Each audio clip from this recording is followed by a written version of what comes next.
Assalamualaikum warahmatullahi wabarakatuh.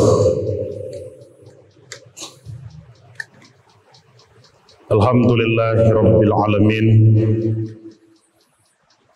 Wassalatu wassalamu ala asrafil anbiya'i wal mursalin wa ala alihi wa sahbihi ajma'in. Amma ba'du,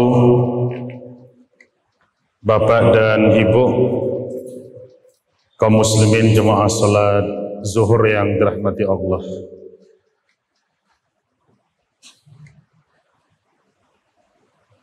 Kita terlahir ke alam dunia ini, keluar dari alam rahim ibu kita, tidak ada harta benda yang kita bawa. Jangankan pangkat dan jabatan, kain satu helai benang pun tak ada yang melilit di tubuh kita. Telanjang kita terlahir. Tapi ketika kita sudah berada di alam dunia, begitu kita sudah dimandikan, badan kita sudah bersih, kita pun sudah disambut dengan kain baduang. Kita bahkan sudah punya beberapa buah kain pengganti, andaikan kain yang pertama itu kotor. Rezeki kita sudah Allah jaminkan, sudah Allah pastikan akan mengalir kepada kita semua. Ketika kita anak-anak sampai kita dewasa, akhirnya seiring waktu rezeki kita pun terus bertambah. Tapi rezeki yang Allah berikan, ada waktunya akan Allah minta, ada saatnya akan Allah suruh untuk dinafkahkan, untuk dibelanjakan, untuk diinfakkan, untuk disalurkan kepada yang berhak. Nah, hari ini tinggal menghitung hari, di depan kita sudah menunggu ibadah penyembelihan hewan kurban. Inna a'tainakal kausar. Sesungguhnya kami telah berikan kepadamu nikmat yang sangat banyak. Kamu lahir tanpa bawa apa-apa, tapi seiring waktu, rezekimu, hartamu, kekayaanmu, uangmu, rekeningmu, tabunganmu terus bertambah. Apa tugasmu? Fasholli li rabbika wanhar. Salatlah kamu karena Tuhanmu dan berkurbanlah. Nah, jadi kalau ada perintah solat, maknanya adalah hablum minallah, kurban adalah hablum minan nas. Dua inilah hari ini yang tinggal menghitung hari akan bertemu dengan kita pada tahun ini. Agar kita tidak jatuh menjadi orang yang bakhil, yang rakus dan serakah. Kesempatan kali ini kita lihat obat untuk selamat dari resiko harta yang kita cintai. Bapak Ibu bisa lihat surat At-Takabun ayat 15 dan 16. Innama amwalukum wa auladukum fitnah. Sesungguhnya hartamu itu dan anak-anakmu itu adalah ujian terberat dalam hidupmu. Fitnah bagimu, persoalan yang berat masalah yang sulit, hartamu, anakmu akan jadi fitnah bagimu. Wallahu indahu ajrun azim. Oleh karena itu di sisi Tuhanmu lah balasan kebaikan yang berlipat ganda. Di sisi Tuhanmu lah ganjaran, balasan, karunia yang akan berlipat ganda. Apa solusinya agar harta kita, anak kita tidak jadi fitnah bagi kita? Pertama, petunjuk yang diminta kepada kita semua untuk kita amalkan, ayat 16-nya. Fattaqullaha mastataqtum. Bertakwalah kamu kepada Allah semampumu, semaksimalmu, sedaya upayamu, sekuat tenagamu. Makanya kalau kita beribadah jangan asal-asalan.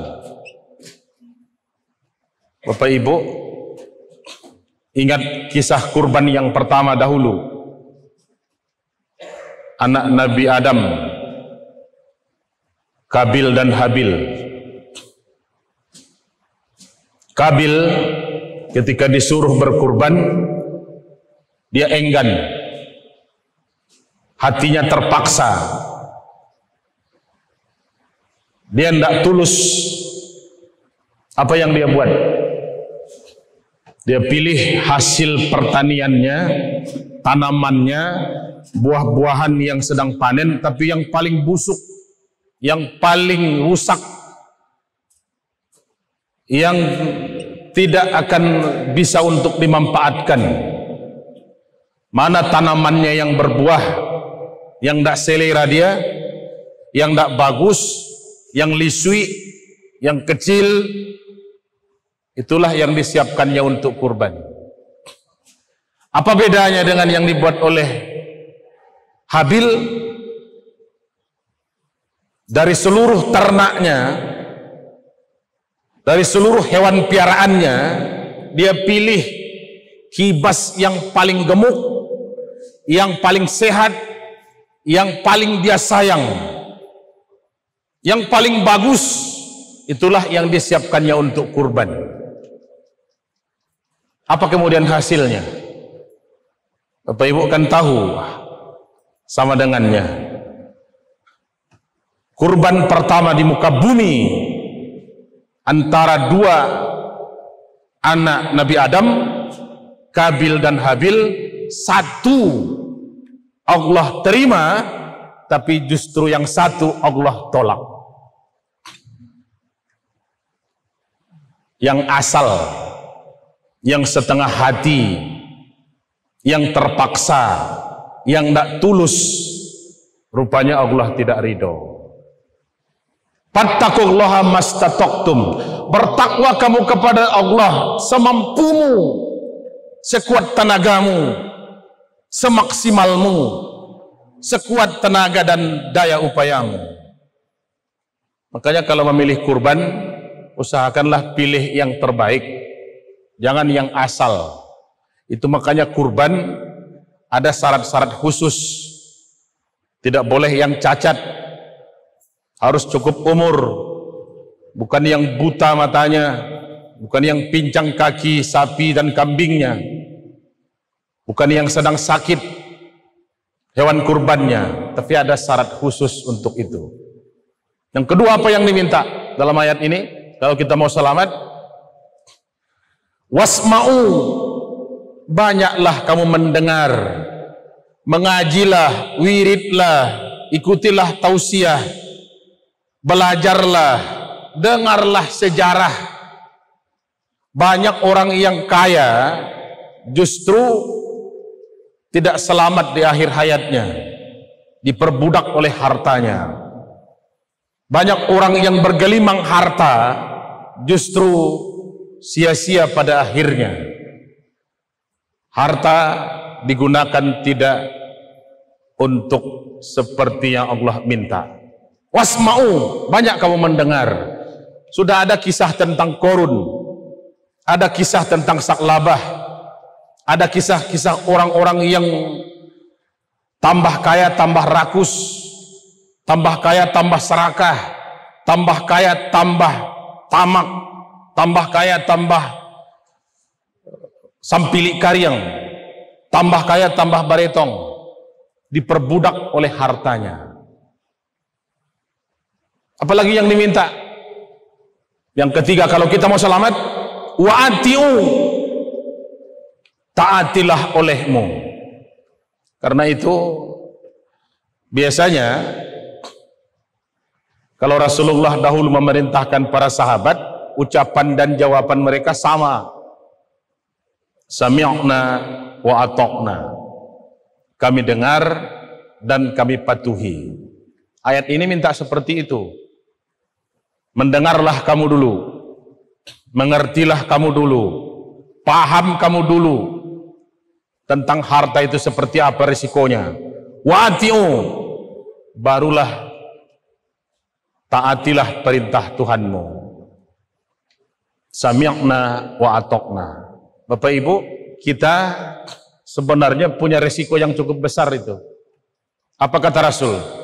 Orang yang punya kelapangan, yang mampu berkurban, dia punya harta, dia punya tabungan, dia punya uang, dia ada rekeningnya berisi, bukan kosong, tapi tidak mau berkurban. Fala taqrabanna musallana, jangan dekati tempat solat kami. Jangankan untuk solat Idul Adha, mendekat pun dilarang. Karena tidak ada gunanya solatnya rajin tapi orangnya sampilik karyang. Tidak ada artinya solatnya khusyuk tapi serakahnya luar biasa. Tidak ada gunanya rajin berjamaah tapi tidak pernah peduli kepada orang. Wa'atiu, taati olehmu. Yang keempat, wa ampiku khairan li ampusikum, nafkahkan hartamu yang terbaik untuk dirimu, berikan yang terbaik. Wa may yuqasuha nafsihi faulaika humul muflihun. Kalau kamu bisa lepas, bisa keluar, bisa bebas dari sifat sampilik karyang, kamu ndak lagi rakus, kamu ndak lagi tamak, kamu ndak lagi bakhil, kamu ndak sampilik karyang, barulah kamu akan jadi orang yang beruntung. Mudah-mudahan ibadah kurban yang tinggal menghitung hari ini bisa kita lakukan pada tahun ini, dan kita termasuk orang yang bisa membelanjakan harta pada apa yang Allah minta. Banyak maaf. Assalamualaikum warahmatullahi wabarakatuh.